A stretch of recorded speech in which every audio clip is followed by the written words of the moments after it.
Pembahasan berikutnya adalah pembahasan mengenai relasi pada database relasional. Jadi pada bagian ini akan dijelaskan lebih jauh mengenai relasi untuk membantu Anda nanti dapat menerapkan konsep-konsep ini ketika memulai pengembangan desain ataupun perancangan database. Pada bagian ini ada beberapa poin yang akan dijelaskan. Yang pertama adalah bahwa relasi one to many itu adalah relasi pemodelan relasi yang ideal ya.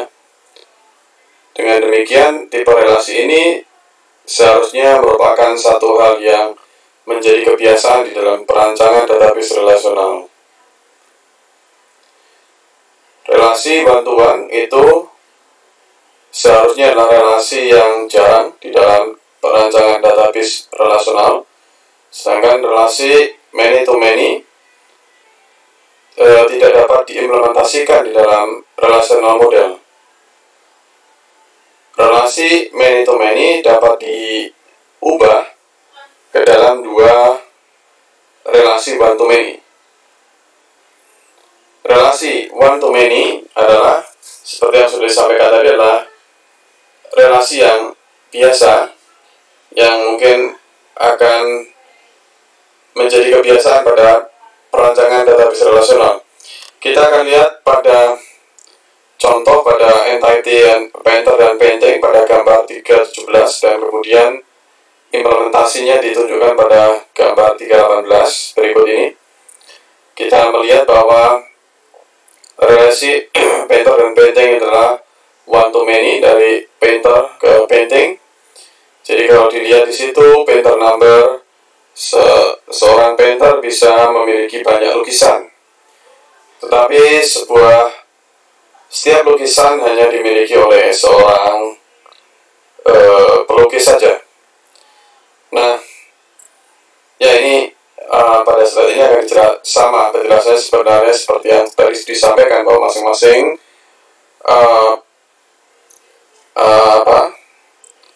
lukisan itu dibuat oleh satu pelukis saja, tetapi masing-masing pelukis dapat membuat banyak atau beberapa lukisan. Kita bisa melihat contohnya painter nomor 123 George Ross memiliki tiga lukisan yang disimpan pada tabel painting ya.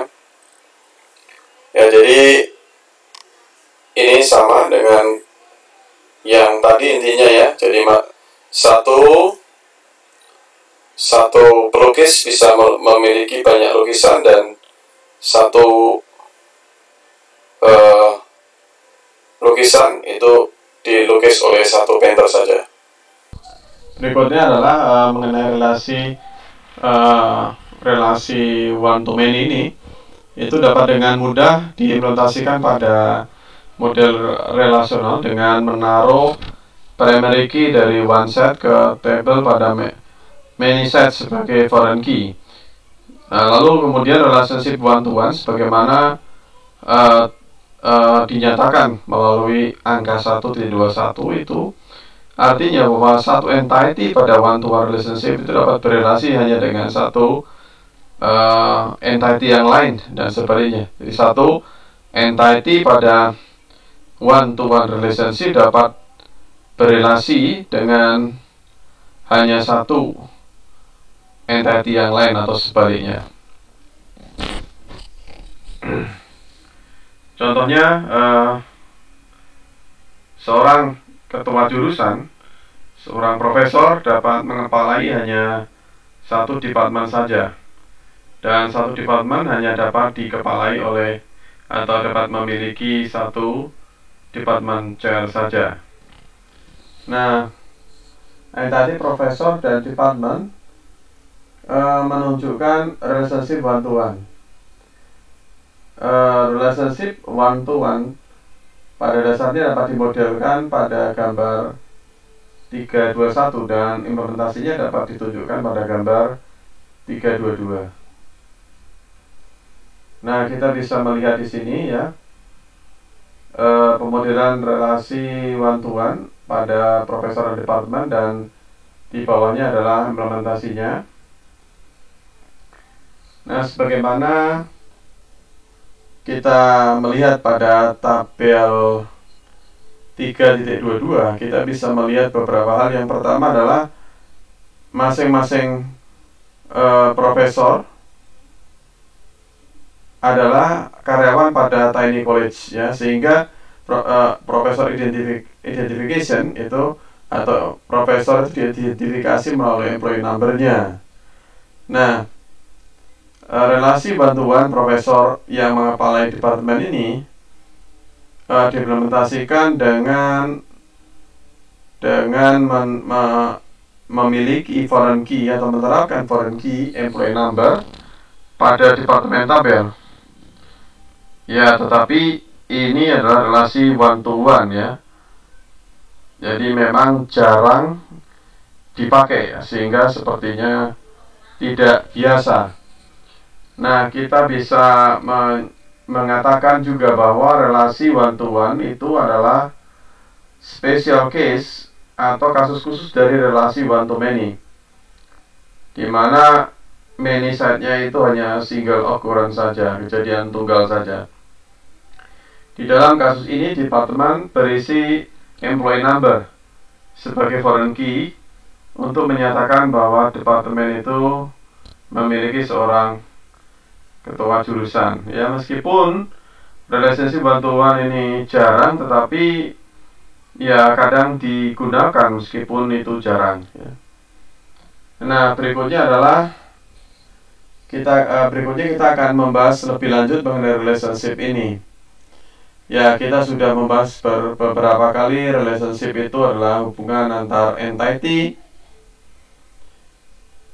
Entity itu ketika entity berpartisipasi atau terlibat pada relationship, maka entity ini disebut partisipan.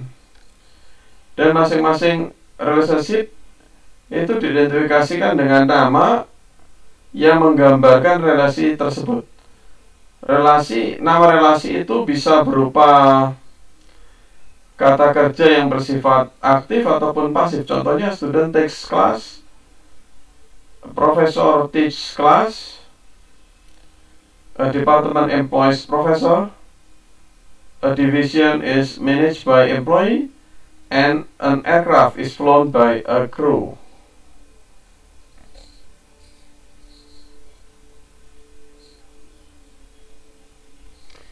Kemudian relasi antara entity itu selalu diterapkan pada dua direction, dua arah.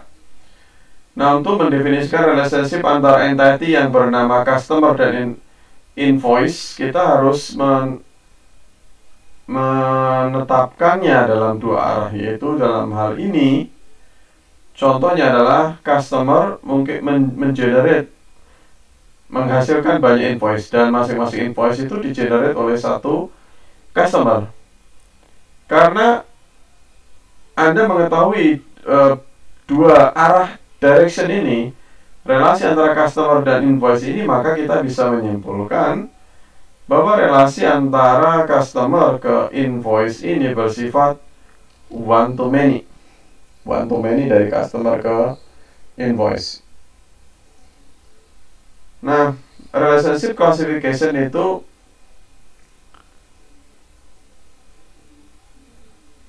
tidak mudah diketahui apabila kita hanya mengetahui satu side saja. Contohnya,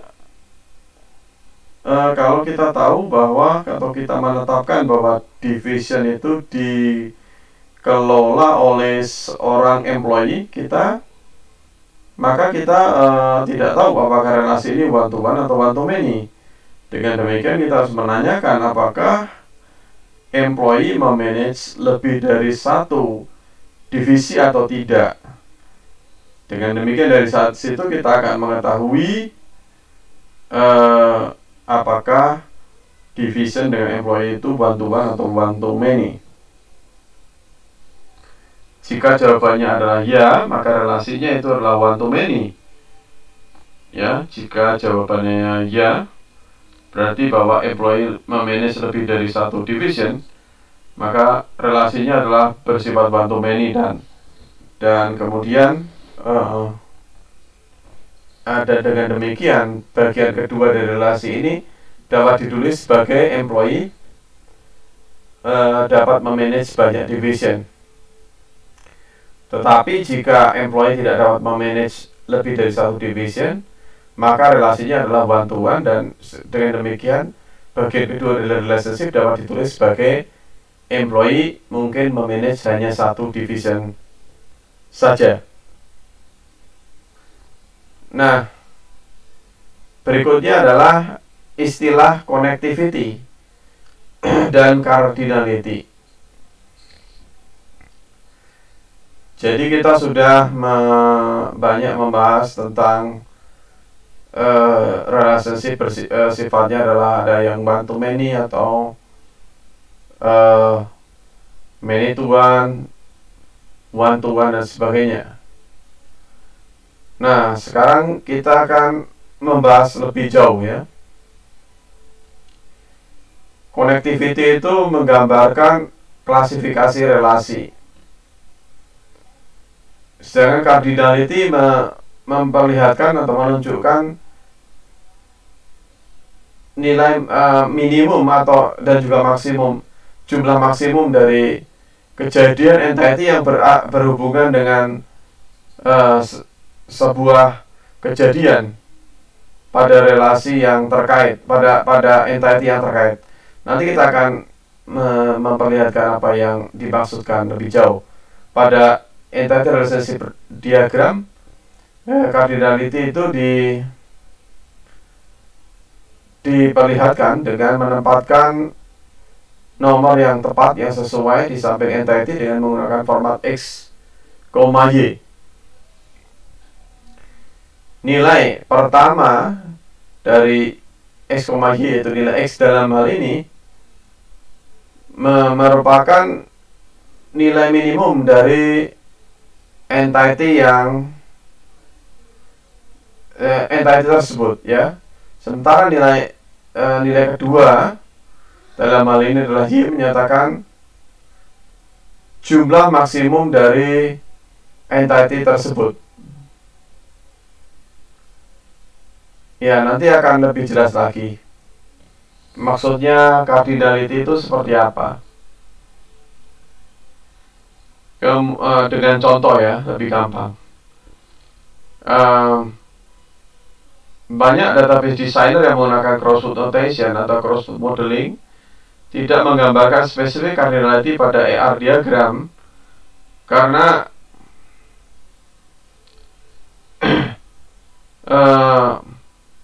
pembatasan tertentu yang digambarkan pada cardinality tidak dapat diimplementasikan secara langsung pada database design.